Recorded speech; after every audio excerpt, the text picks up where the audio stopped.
जितने भी आपके आरएसएसबी बोर्ड ने लास्ट 1 साल में एग्जाम्स कंडक्ट करवाए हैं, उसमें जो नॉन टेक्निकल के क्वेश्चंस आए हैं, आपको वो क्वेश्चंस प्रैक्टिस करके जाना है। जैसे मैंने थ्योरेटिकल कोई टॉपिक पढ़ा, बार बार आपको उसको रिवीजन की जरूरत है, तो आप एक नोटबुक लगाओ, उसमें वो टॉपिक लिख लीजिए, उसमें कोई क्वेश्चन मेंशन कर लीजिए। कोई टेबल वैल्यू याद नहीं हो रही, कोई डाटा याद नहीं हो रहा, तो पेपर से पहले आपको बस उसे रिवाइज करना होगा। तो ऐसे डायरेक्ट क्वेश्चंस आपके एग्जाम में आए हैं।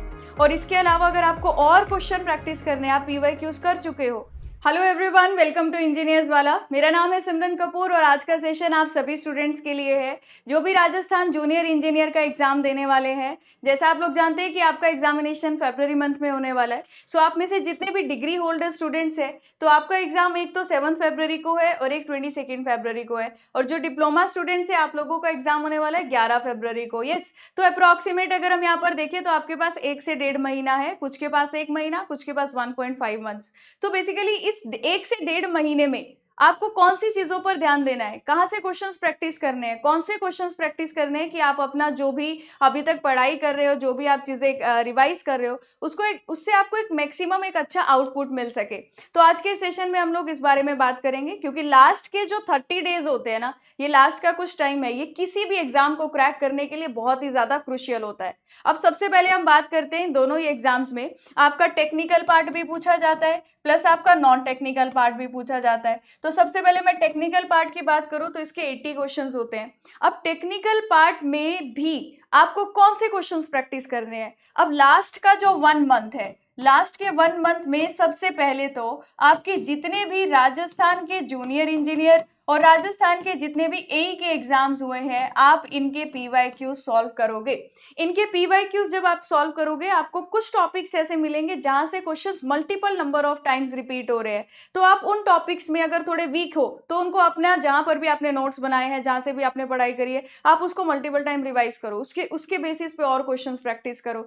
तो यहाँ पर सबसे पहली जरूरी बात है इसके एई के पीवाईक्यू सॉल्व करना। देखिएगा, ये पीवाईक्यूज अगर आपके पास नहीं है तो मैं आपको प्रोवाइड करा दूंगी मेरे टेलीग्राम ग्रुप पर। टेलीग्राम ग्रुप सिमरन मैम PW, आप ज्वाइन कर सकते हो।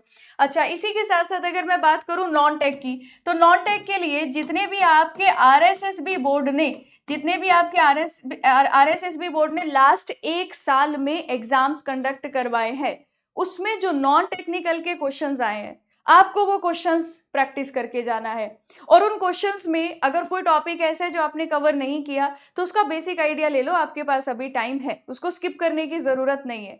तो नॉन टेक्निकल के पार्ट के लिए आप आरएसएसबी के बोर्ड ने जो भी 1 साल में कंडक्ट कराया एग्जाम, उनके पीवाईक्यूज कर लेना। And for your technical part, technical के लिए ये चीज बहुत ज्यादा जरूरी है, जो डिप्लोमा होल्डर्स हैं, आप लोगों को जो क्वेश्चंस प्रैक्टिस करने हैं, मेन टारगेट आपको राजस्थान के जो जितने भी जेई के एग्जाम्स के पीवाईक्यूज, एटलीस्ट पिछले 10 साल में जो एग्जाम्स हुए हैं, वो आपको प्रैक्टिस करके जाने हैं। तो लास्ट के 1 महीने में आपको सारे मोस्ट इंपॉर्टेंट टॉपिक सामने दिख जाएंगे कि इन टॉपिक से रिपीटेड क्वेश्चंस आए हैं। ठीक है, अब इसी के साथ मैं हाईएस्ट वेटेज सब्जेक्ट्स की यहाँ पर अगर बात करूं, तो यहाँ पर देखिएगा 2022 में जो डिग्री वालों का एग्जाम हुआ था, आपका सबसे हाईएस्ट जो वेटेज सब्जेक्ट मिला, वो आपका यहाँ पर 13 क्वेश्चन हाईवे इंजीनियरिंग से पूछे गए। देखो, 13 क्वेश्चन हाईवे इंजीनियरिंग से पूछे गए और इसका वेटेज 13, और ये बहुत ज्यादा है। देखिएगा, बाकी सब्जेक्ट्स के कंपैरिजन में देखो, कोई भी आपका 10 से ऊपर वेटेज नहीं था। तो सबसे पहले जब रिवाइज करोगे, जब पीवाईक्यूज लगाओगे, जो भी राजस्थान जो डिग्री होल्डर्स वाले एग्जाम देने वाले हैं, आपको राजस्थान के जेई और एई दोनों के पीवाईक्यूज लगाकर जाने हैं। तो आप लोगों को हाईवे के क्वेश्चंस कर रहे हैं प्रैक्टिस, ठीक है। और हाईवे के आप एसएससी जेई के पीवाईक्यूज भी देख सकते हो कि किस पैटर्न के क्वेश्चंस अभी आ रहे हैं। अब इसके अलावा सबसे पहले हाईवे की पीवाईक्यू करना, उसके बाद देखो आपका सॉइल मैकेनिक्स, जिसके 8 क्वेश्चंस यहाँ पर देखने को मिले, स्ट्रेंथ ऑफ मटेरियल, जिसके आपके टोटल 7 क्वेश्चंस हैं।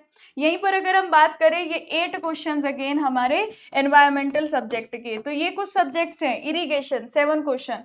तो आपके डिग्री होल्डर्स वाले स्टूडेंट का आरसीसी, बीएमसी, इनमें वेटेज यहाँ ज्यादा नहीं देखने को मिल रहा, क्योंकि आपको पता है मैक्सिमम स्टेट एग्जाम्स में इन सब्जेक्ट का वेटेज ज्यादा रहता है। पर आपके Rajasthan junior engineer degree holders वालों को हाईवे हो गया, एनवायरमेंट हो गया, इसके अलावा इरिगेशन, इसके अलावा सॉइल और सोम, तो ये सब्जेक्ट सबसे पहले पीवाईक्यू लगा लो और यहाँ से आपको मोस्ट इंपॉर्टेंट टॉपिक्स मिल जाएंगे, उनके फॉर्मूलाज लिख लो, जो बार बार भूल रहे हो किसी एक जगह पर नोट डाउन करते जाओ और वहां से आप पेपर से पहले रिवाइज कर लेना।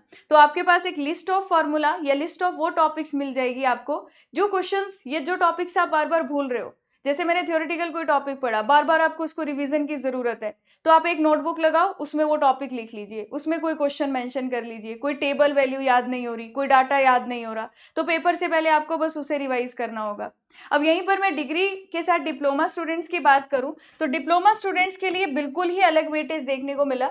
आरसीसी और बीएमसी 18 और 11 क्वेश्चन हाईएस्ट वेटेज, तो आपको ये सबसे पहले रिवाइज करने हैं। वहीं पर आपका सॉइल का भी वेटेज कितना था, सॉइल का भी weightage 8 question, strength of material भी आपके 7 क्वेश्चन, पर हाईएस्ट आपका आरसीसी और बीएमसी यहाँ पर रहा। ठीक है, इसके अलावा आप बात करेंगे एस्टिमेशन, तो एस्टिमेशन से डिप्लोमा स्टूडेंट्स के 7 क्वेश्चन और डिग्री स्टूडेंट को सिर्फ 1 क्वेश्चन आया था।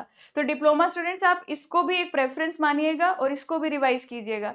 तो जब आप रिवीजन और पीवाईक्यू कर रहे हो तो इसी प्रेफरेंस में जो हाईएस्ट वेटेज थे आप उनको पहले कर लो, जो लोएस्ट वेटेज है उनको थोड़ा बाद में कर लीजिए, पर एक महीने में टारगेट बना लो कि हाईएस्ट वेटेज मेरे अगर कवर हो गए तो अलग से कॉन्फिडेंस आ जाएगा कि इतने मार्क्स के चीजें मैं अच्छे से रिवाइज कर चुका हूँ, फिर आप कम वेटेज वालों को रिवाइज कर सकते हो। मैं किसी भी सब्जेक्ट को छोड़ने की बात नहीं कर रही हूँ, मैं बस प्रायोरिटी बता रही हूँ कि पहले किनको रिवाइज कीजिए और बाद में किसको रिवाइज कीजिए, क्योंकि ये जो पैटर्न है ये पिछले टाइम का देखा गया, इससे पहले जो एग्जाम हुआ था, और कोई भी पैटर्न कभी भी चेंज हो सकता है, तो आपको उस सिचुएशन के लिए तैयार रहना है। तो जिनका वेटेज कम भी आया है वो एग्जाम आपके एटलीस्ट एवरेज क्वेश्चन आप कर पाओ, उस लायक आप होने चाहिए। फॉर एग्जाम्पल आपसे मैं छोटा सा क्वेश्चन पूछूं, आपने हाईवे नहीं पढ़ा, आपसे मैंने पूछा कि कैम्बर किस लिए दिया जाता है, तो आपको ये पता होना चाहिए कि camber is provided for drainage. अगर आप यहाँ पर क्वेश्चंस भी देखोगे, देखिएगा, पहले मैं नॉन टेक्निकल की बात करूँ तो जियोग्राफी, हिस्ट्री, आर्ट, कल्चर और पॉलिटी, ये 4 चीजें पूछी जाती है, और इसमें भी geography and art and culture के 13 क्वेश्चन डिप्लोमा स्टूडेंट्स को और डिग्री वालों को 16 और 14, तो सबसे ज्यादा क्वेश्चन यहाँ से आए। आपका पॉलिटी 5 क्वेश्चंस, तो इसको सबसे लास्ट में देख लिया। ठीक है, अब देखिए जैसे आपके क्वेश्चंस थे, चाहे डिग्री वाले स्टूडेंट्स को हाईवे के ज्यादा क्वेश्चंस भी आए थे, पर वो बिल्कुल बेसिक थे, जिसने बेसिक से चीजें पढ़ी होगी वो कवर कर लेगा। आपसे पूछा हुआ रिएक्शन टाइम बताओ ड्राइवर का कितना होगा एसएसडी के लिए, 2.5 सेकेंड्स, डायरेक्ट वैल्यू पूछी गई।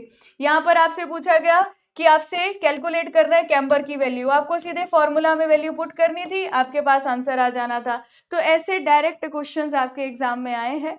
और इसके अलावा अगर आपको और क्वेश्चन प्रैक्टिस करने, आप पीवाईक्यूज कर चुके हो, देखिएगा आप क्वेश्चन प्रैक्टिस कर सकते हो। एक बुक आती है स्टैंडर्ड गुप्ता एंड गुप्ता की, जिसमें आपके बहुत सारे स्टेट के, जेई के, एई के और ईएससी के क्वेश्चंस मिल जाएंगे, तो आप इन सब्जेक्ट्स के क्वेश्चन वहां से भी कर सकते हो, क्योंकि वहां से भी बहुत से क्वेश्चन आपके एग्जाम में डायरेक्ट देखने को मिले, इवन ऑप्शंस भी सेम थे, तो एक वो भी आप एक मीडियम बना सकते हो क्वेश्चन प्रैक्टिस का। ठीक है, और बाकी इसमें एग्जाम में ज्यादा कंपटीशन है नहीं, आपकी एक सीट पर 25 स्टूडेंट्स है अगर हम देखें, और इस कंपटीशन अगर थोड़ा कम है तो ज़्यादा चांसेस होते हैं कि हम इस एग्ज़ाम को निकाल कर मतलब जॉब पा सकते हैं।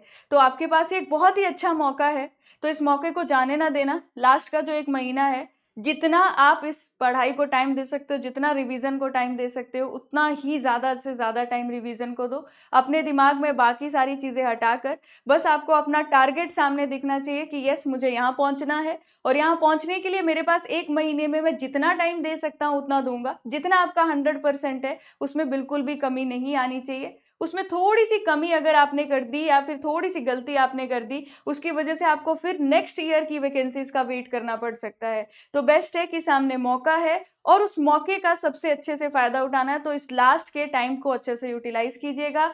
चलिए, आई होप आपको कुछ चीज़ों का एक बेसिक आइडिया लगा होगा कि कैसे रिवीजन करनी है, कहाँ से क्वेश्चंस प्रैक्टिस करने हैं।